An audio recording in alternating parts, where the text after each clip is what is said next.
Yesterday I went and picked her up, and today, here she is. This is a 1962 Austin Healey Mark II, Austin Healey 3000 Mark II. I'm very used to saying Austin Healey Sprite. I'll probably slip up quite a bit in these videos. I grew up working on a 1968 Austin Healey Sprite, and this is its big brother. It's pretty rough, but it's a complete car. So today what I want to show you is just give you a general tour of this condition the car's in, try to point out any history we can find from digging around in it, and show you how much work I have ahead of me. One of the things that I noticed right away from the picture in the ad was this body angle here on the lower front quarter panel. It just bothered me. I thought maybe the frame was sagging or something was going on. Turns out that there is a ton of body filler in here, and I think maybe they've cut off part of the lower for rust, and it's created this weird angle. Anyway, as we dig into it, I'm gonna have to figure out what's going on there. I guess I should start by giving you a shop tour and tell you the goals for this car. What I'm planning on doing is complete taking it all apart down to the frame, making sure the frame is solid and rust free, and building it back up from there. I don't want to go concourse with it. That's I think that takes some of the fun out of the cars. Yeah, they're pretty to look at, but you're scared to drive them. What I'm aiming for is a really quality, solid restoration that you can drive and on a beautiful, cool fall day and really enjoy it.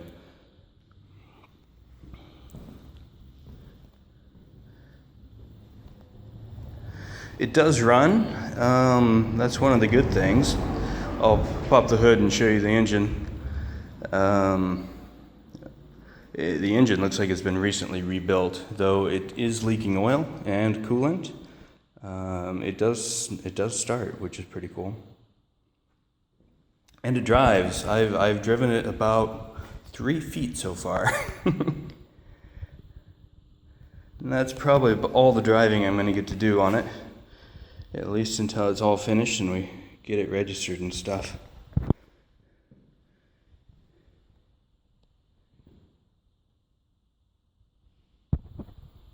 Alright, so this is my shop. I'll just give you a quick tour. It's a 3-bay garage. I've moved in all my tools and stuff, though most of this stuff is from home remodeling and wood shop. There's 3 bays. I'm a very lucky boy. If you look down here, I have a pit to play with. I've never had a pit before, so I'm looking forward to that. I think it'll be very handy. And today's media day, so I have all this camera equipment here.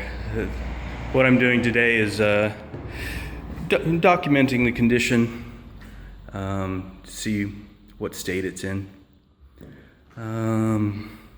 Little air compressor over there, tires from my other car.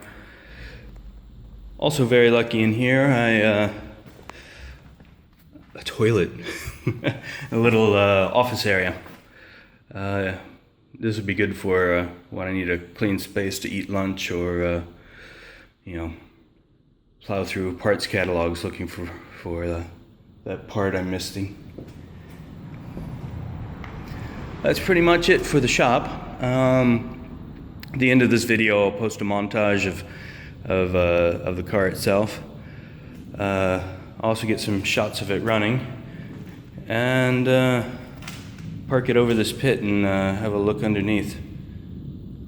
But for now, why don't I pop the hood and show you what the engine looks like.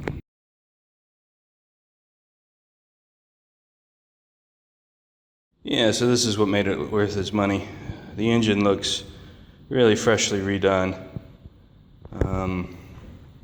the has stickers on it instead of the plaques with the rivets.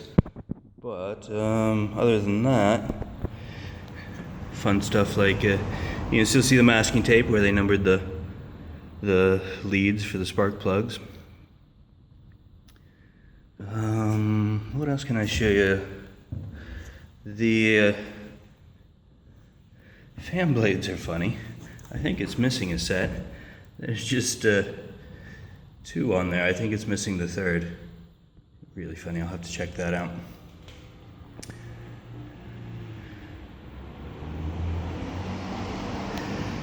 Gonna need a whole new wiring harness.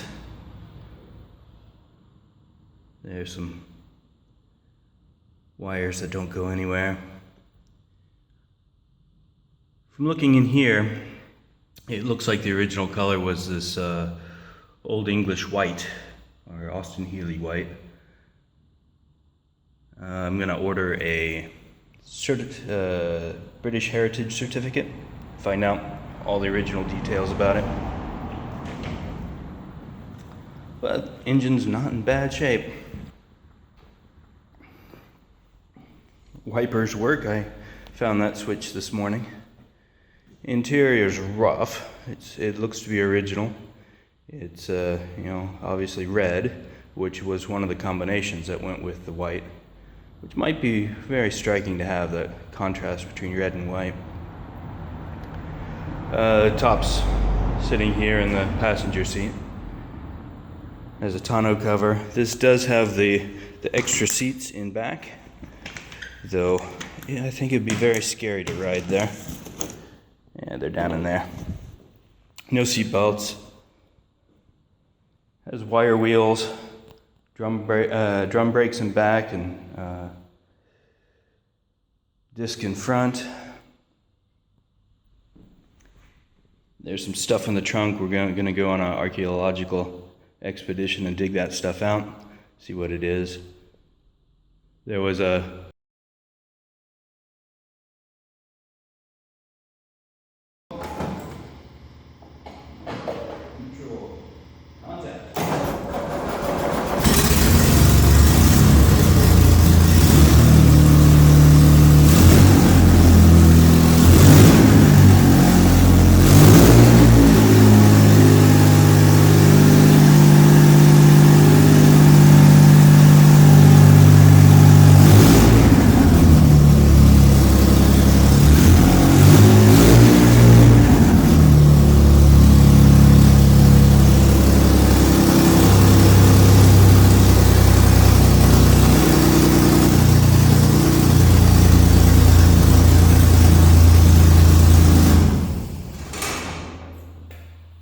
yeah, so did I mention that it doesn't have a muffler? That's loud. Nothing like a big Healey without a muffler.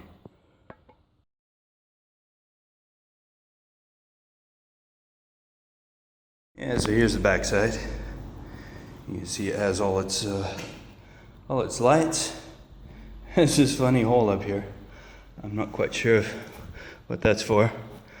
If it was for a radio antenna. Though there's no radio in this car.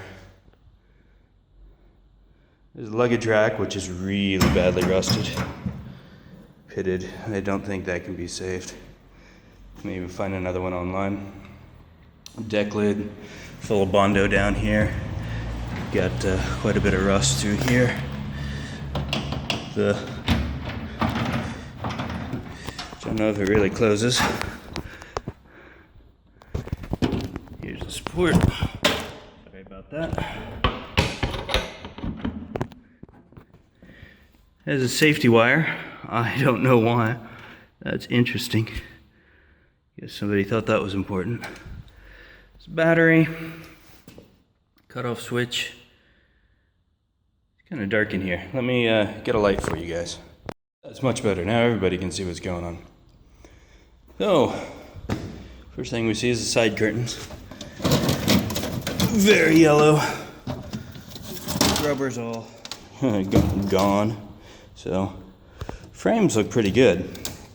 I think maybe those can be cleaned up. And just the plastic replaced and the rubbers. Put those to the side. Over here we have a rally light. Pretty cool looking. Looks like it could clean up. You know, the bracket's rusted, but that's no big deal. It's original Lucas range, made in England. I don't know if you can get that on camera. Lucas. Next, we have this guy. I'm not sure what it is. Maybe for the jack. Got the jack down here. Maybe that goes in there. I don't know. We'll have to check it out.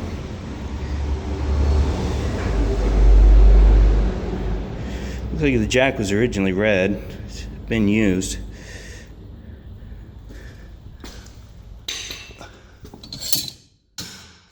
Oops. Sorry for the shaky cam. Then we have a spare tire. Cordovan, I'm not sure how to pronounce that. 650.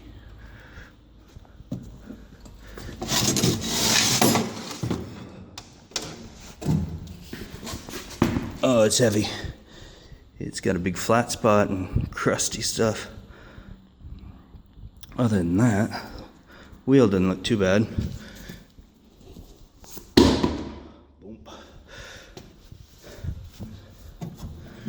Brace for the wheel. Battery's just flopping around in there.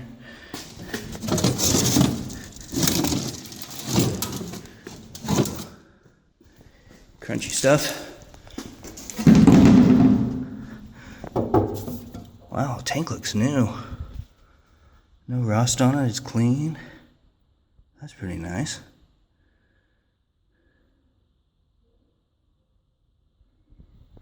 Yeah, it has some of the original padding. Ooh, the rubber on the filler neck is all crunchy. Stiff as a board. Not bad though. Straps just hanging in there. Both sides. See the holes all rusted through.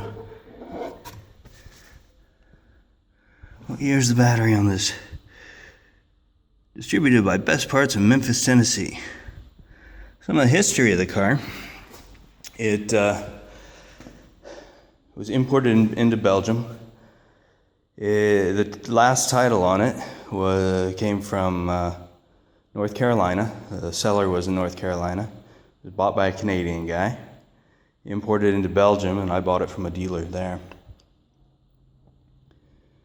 I'm hoping to contact the last owner and see if he can give me some of the history of it, and you know why they did all the engine work and put it together without touching the body. Be interesting to know. Yeah, good stuff.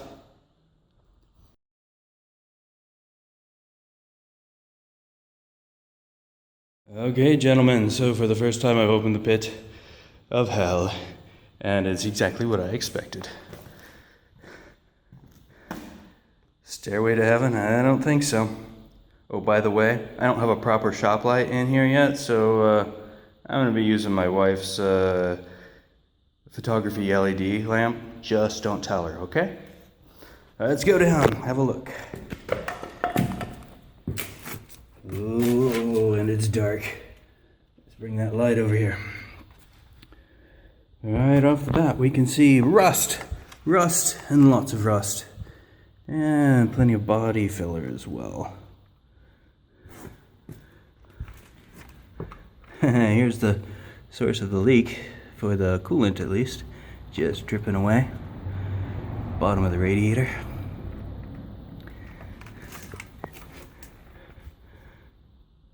What have we got up there? What could it be? Sandpaper. 3M. I wonder where that came from. Wonder if it's been there since the States. Very fun. We'll save that for later. There's gonna be lots of sanding to do. Alright, so right off the frame is rusty, but not quite as bad as I expected. I know some of the supports on the sides are bad. We'll get back to those. Oh, oil pan's been bashed in. That's pretty typical. These Heeleys sit really low. I was lucky it came off the trailer yesterday without scraping and stuff. This is also probably why the exhaust isn't on there. Well, that and it probably rusted off. Anyway, so they didn't spray the bottom of the oil pan when they did the engine. That was awfully nice of them. Transmission back here. More coolant leak back here. There's a new slave cylinder, so they didn't bother replacing the boot. Transmission's pretty grimy. There's oil dripping from here. It's hard to tell exactly where it's coming from. Hope it's not the rear mains. Here's a good example of the rust I'm going to be dealing with. This is just rotted out. And down here we're below the sill. Ooh, focus. You can see there's, oh wow, it's fiberglass. Somebody thought fiberglass would be a good way to go instead of learning how to weld. So obviously that's going to come out. We'll order some new parts, probably from AH Spares in Britain. This floor pan's been replaced with something galvanized, which is probably causing more rust with it butted up against non-galvanized steel. Let me kneel down, maybe you can see better. We're towards the back of the car, on the passenger side. Passenger side floor pan's been replaced with galvanized as well. And the sill's been replaced with fiberglass. Cross members are known to be very rusty. It's rusty, but you know, it's not deep. So that's very good. Yeah, I'm not as bad as I thought it'd be. Uh-oh, I've run out of power cable. Hold on.